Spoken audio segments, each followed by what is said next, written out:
আপনার ফ্যান পেয়ে খুব খুশি হয়েছি। অনেক খুশি হয়েছো না? অনেক গরম লাগে তোমাদের? একটু হাসো। কি ফ্যান পেয়ে অনেক খুশি হয়েছো না? অনেক খুশি। হ্যাঁ, তোমাদেরকে ফ্যান দেওয়া হয়েছে, তোমরা গরমের মধ্যে অনেক কষ্ট হয়, তাই না?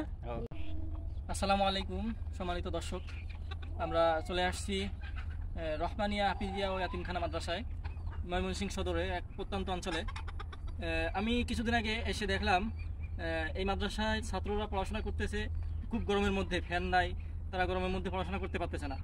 তো আমি এটা দেখে আনান লিপ সংগঠনকে অনুরোধ করছিলাম যে এখানে একটা ফ্যানের ব্যবস্থা করে দেওয়া যেত কিনা। তো আমি অনুরোধ করার পরে খুব তাড়াতাড়ি আমরা রেসপন্স পাইছি, তারা আমাদেরকে একটা ফ্যানের ব্যবস্থা করে দিয়েছেন। তো আমি অনেক অনেক ধন্যবাদ জানাই আনান লিপ সংগঠনকে, এবং আরও ধন্যবাদ জানাই আমাদের ভলেন্টিয়ারদের, যারা আমাদের এই কষ্ট পরিশ্রম করে এখানে আমরা এই ফ্যানটা কিনে এই পর্যন্ত আনতে পারছি, যাদের মাধ্যমে সবাইকে অনেক ধন্যবাদ জানাই। সবাই আমাদের সংগঠনের সাথে থাকবেন, আমাদের জন্য দোয়া করবেন, আমাদের সংগঠনের জন্য দোয়া করবেন, আমাদের সংগঠনের পেজকে ফলো করে রাখবেন, আর্ন অ্যান্ড লাইভ সংগঠন। এই সংগঠনের সাথে সবাই থাকবেন, ইনশাল্লাহ আস্তে আস্তে আরও ভালো কিছু হবে আমাদের মাধ্যমে। এই আশাবাদ ব্যক্ত করে আমি আমার সংক্ষিপ্ত বক্তব্য এখানেই শেষ করছি। আসসালামু আলাইকুম।